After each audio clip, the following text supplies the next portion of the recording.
Senhora Presidenta, senadora Regina Souza.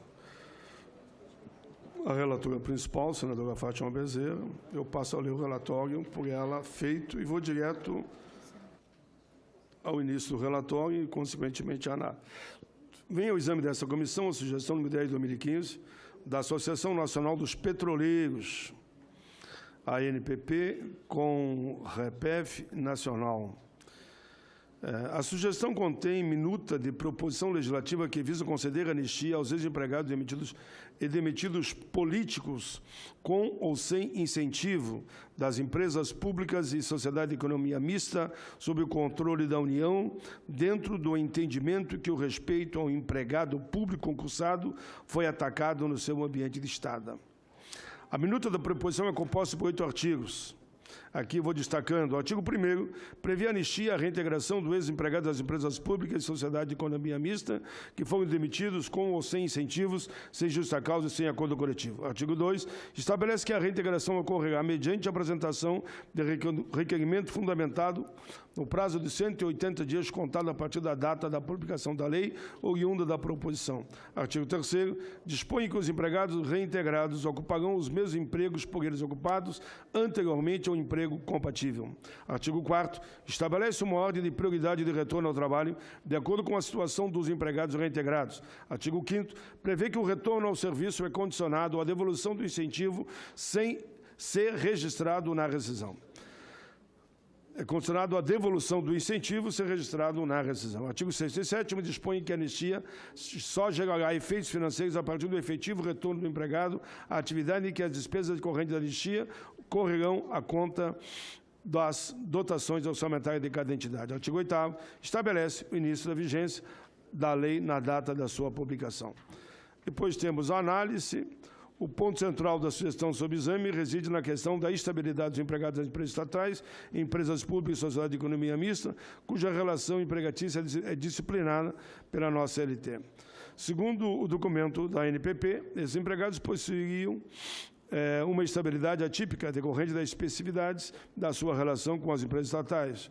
Com efeito do que prevê o artigo 7 da Constituição Federal de 88, que o regime jurídico da empresa pública e da sociedade de economia mista deve, no que toca a obrigações trabalhistas, ser o mesmo daquele das empresas privadas. Apesar dessa previsão constitucional, os empregados de empresas estatais se submetem a várias regras administrativas específicas. O relatório, senhora Presidenta, é longo, e ele fala, inclusive, de uma medida provisória, fala, mais recentemente, que em 2005 o deputado Inácio Arruda e Daniel Almeida apresentaram o projeto de lei número 6.528, voltado a disciplinar a reintegração dos funcionários da Caixa Econômica Federal, demitido no período de 95 a 93. No âmbito da referida proposição, então, o deputado da Vanessa Gressotin apresentou em 2006, parecer na Comissão do Trabalho, Administração e Serviço Público, na Câmara dos Deputados, posicionando de forma parcialmente favorável a anistia dos ex-empregados da Caixa Econômica Federal. Atualmente, o projeto encontra-se em análise na Comissão de Finanças e Tributação da Câmara de Deputados, sob a relatoria de Luiz Fernando Faria. Nesse quadro, vê-se que a minuta da proposição trazida à sugestão formulada pela ANPP reforça uma saudável debate sobre posições injustiças ocorridas quando o desligamento do empregado da empresa estatal.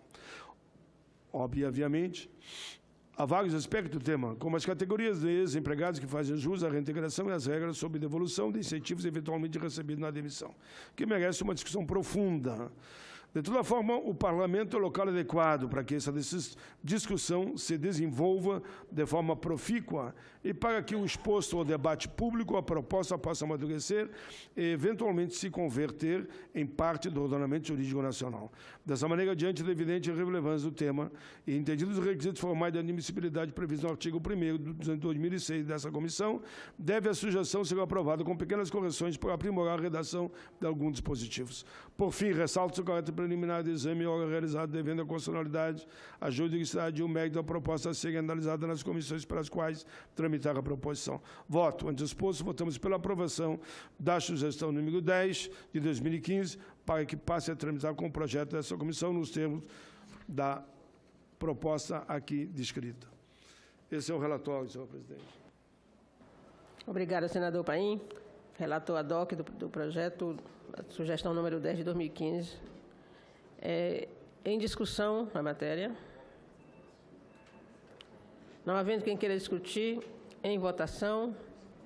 Senadores e senadoras que concordam, permaneçam como se encontram. Aprovado.